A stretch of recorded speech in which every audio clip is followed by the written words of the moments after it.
Hi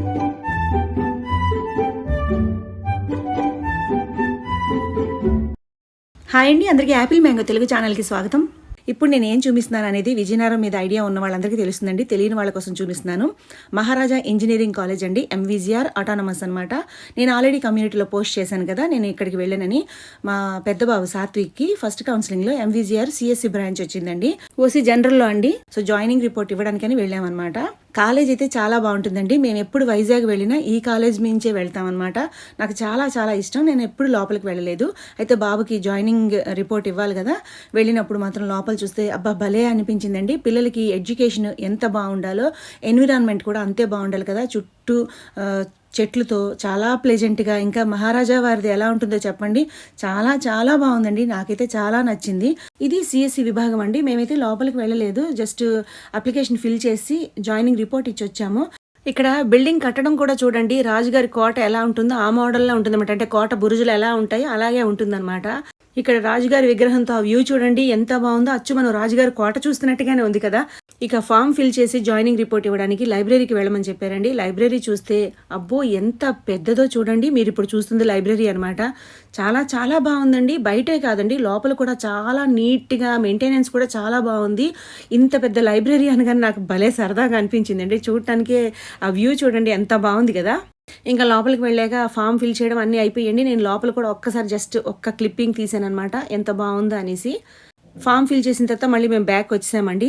అయితే environment వరకు చాలా బాగుందండి, కానీ అందరి పేరెంట్స్కి ఉండేటట్టే మాకు కూడా చాలా సందేహాలు ఉన్నాయి. ఎందుకంటే మా పెద్ద బాబుని కదండి బీటెక్లో జాయిన్ చేస్తున్నాము కనుక మాకు అంత నాలెడ్జ్ లేదనమాట. వీడిని జాయిన్ చేసాం అనుకోండి, నెక్స్ట్ మా చిన్న బాబు వీళ్ళకైతే మేము బాగా ఎక్స్పీరియన్స్డ్ అవుతాం. మేము మరో 10 మందికి ఏదైనా సజెషన్స్ ఇచ్చే పరిస్థితిలో ఉంటాం.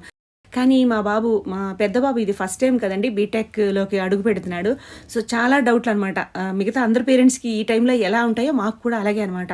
అంటే MVGR CSE బాగుంటుందా, మేము సెకండ్ కౌన్సిలింగ్లో GVP CSE పెడుతున్నామండి, అది వచ్చే ఛాన్సెస్ చాలా ఉన్నాయి. So which is the best అనేది మాకు చాలా డౌట్గా ఉంది. ఎందుకంటే సెకండ్ కౌన్సిలింగ్లో ఆప్షన్స్ పెట్టుకోవాలి కదా. సో GVP CSE బెటరా, MVGR CSE బెటరా అనేది ఒక్కొక్కలా చెప్తున్నారనమాట. అసలు మాకు ఏమీ అర్థం కాకుండా ఉంది. సో మీ అందరికీ కూడాను యాజ్ ఏ పేరెంట్గా నేను ఒక రిక్వెస్ట్ చేస్తున్నానండి.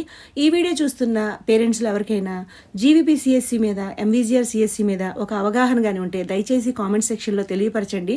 అంటే ఒక్కొక్కరికి ఒక్కొక్క రకమైన ఎక్స్పీరియన్స్ ఉంటుంది కదండి. ఆ ఎక్స్పీరియన్స్ కానీ మీరు షేర్ చేస్తే మాకు ఒక కరెక్ట్ డెసిషన్ తీసుకుందికి మాకు కొంచెం హెల్ప్ అవుతుందన్నమాట. ఎందుకంటే సెకండ్ కౌన్సిలింగ్లో మనం GVP పెట్టామనుకోండి, MVGR సీట్ అనేది క్లోజ్ అయిపోతుంది. ఒకవేళ GVP పెట్టలేదనుకోండి, అయ్యో GVP పెట్టలేదని బాధపడాల్సి వస్తుంది. అలాగే అనిల్ నీరుకొండ అంటే అనిట్స్ గురించి కూడా మీకు ఏమైనా అవగాహన ఉంటే దయచేసి నాకు కింద కామెంట్ సెక్షన్లో తెలియపరచండి. నాకు ఏదైనా తెలియకపోతే నేను ఎవరైనా అడగడానికి సంకోచించనండి. ఎందుకంటే మనకు తెలియని విషయం మనం తెలుసుకోవచ్చు. అలాగే ఎవరికైనా ఏదైనా తెలియకపోతే కూడా నాకు గనక తెలిస్తే ఖచ్చితంగా నేను వాళ్ళకి షేర్ చేస్తానండి. ఇందులో మన సొమ్ము ఏం పోయేది లేదు కదా, జస్ట్ మాట సహాయమే. బహుశా ఇటువంటి వీడియో చేయడం నేనే ఫస్ట్ చేసుంటానేమో. ఎందుకంటే మనం నగల గురించి, చీరల గురించి రివ్యూస్ పెడుతూ ఉంటాం కదండి మీషో గురించి. అలా కాదు, ఈ 4 years బీటెక్ అనేది చాలా చాలా మెయిన్ ఇంపార్టెంట్ రోల్ కదండి. కనుక మనం ఆచితూచి అడుగు వేయాలనేది నా అభిప్రాయం. మాటికి మనం మార్చుకునే అవకాశం లేనిది కదా. బాబుకి Eamcet ర్యాంక్ 5050 వచ్చిందండి. దాంతోపాటు స్పోర్ట్స్ కోటా కూడా ఉంది. అంటే చెస్ నేషనల్స్ ఆడాడు, మీ అందరికి తెలుసు కదా చెస్ బాగా ఆడతాడని. అయితే ఈ స్పోర్ట్స్ కోటా అనేది సెకండ్ కౌన్సిలింగ్కి మనకి అప్లికబుల్ అవుతుందన్నమాట. సో మంచి కాలేజీలో వచ్చే అవకాశం ఉంది. ఎందుకంటే బాబు వెళ్ళినప్పుడు అప్ టు 10,000 ర్యాంక్ వచ్చిన వాళ్ళు, Eamcet ర్యాంక్ వచ్చిన వాళ్ళు ఎవరు లేరు, స్పోర్ట్స్ కోటా ఉన్నవాళ్ళు. బాబు ఒక్కడే ఉన్నాడు కనుక మంచి కాలేజీలో వచ్చే అవకాశం ఉంది. అయితే మరీ ఎక్కువ దూరం పంపించడానికి కూడా మేము ఇష్టపడటం లేదు. ఎందుకంటే కోవిడ్ టైం కనుక ఎక్కడో ఉంటే బాబు ఎందుకు, కొంచెం దగ్గరలో ఉంటే. సో వైజాగ్ మన విజయనగరం అయితే పర్వాలేదన్న ఉద్దేశంతో మేము ఉన్నాం అనమాట. సో ఈ కాలేజెస్ ఎలా ఉంటాయి అనేది నాకు కొంచెం మీరు ఐడియా షేర్ చేయండి. ఈ వీడియో చూసిన వాళ్ళకి అవగాహన ఉంటే ఖచ్చితంగా కామెంట్ సెక్షన్లో తెలియపరచండి. అవగాహన లేనప్పుడు ఎవరు ఏమీ చేయలేము. అప్పుడు ఏంటంటే మంచి డెసిషన్ మేము తీసుకొని మంచి కాలేజీలో మా బాబుకి సీట్ రావాలి, వాడి ఫ్యూచర్ బాగుండాలని బ్లెస్ చేయండి, విష్ చేయండి. సో ఇదండి వీడియో. ఈ వీడియో చేసి ఇలాంటి వీడియోలు కూడా చేస్తారని అనుకోకండి. నాకు తెలిసి పేరెంట్స్ అయితే ఎవరు అలా అనుకోరు. ఎందుకంటే పిల్లల విషయంలో ఒక ప్లే స్కూల్, ఒక కాన్వెంట్లో జాయిన్ చేయాలంటే మనం 100 వివరాలు సేకరిస్తాం కదా. మరి అలాంటప్పుడు బీటెక్లో జాయిన్ చేసినప్పుడు కూడా ఖచ్చితంగా ఇన్ఫర్మేషన్ గ్యాదర్ చేస్తాం కదండి. పిల్లలకి జాయిన్ చేసిన తర్వాత వాళ్ళు ఎలా చదువుతారు అనేది అక్కడ టీచర్స్, ఇటు పేరెంట్స్ కూడా మానిటరింగ్ చేస్తాం. కనుక నేను ఎక్కువ దూరం పంపించకుండా కొంచెం దగ్గరలో పెట్టుకుంటున్నాను. కానీ అంతకన్నా ముందు మనం జాయిన్ చేయడానికి ఇనిషియేషన్ ఎలా ఉందనేది ఖచ్చితంగా ఎంక్వైరీ చేసుకోవాలి కదండి.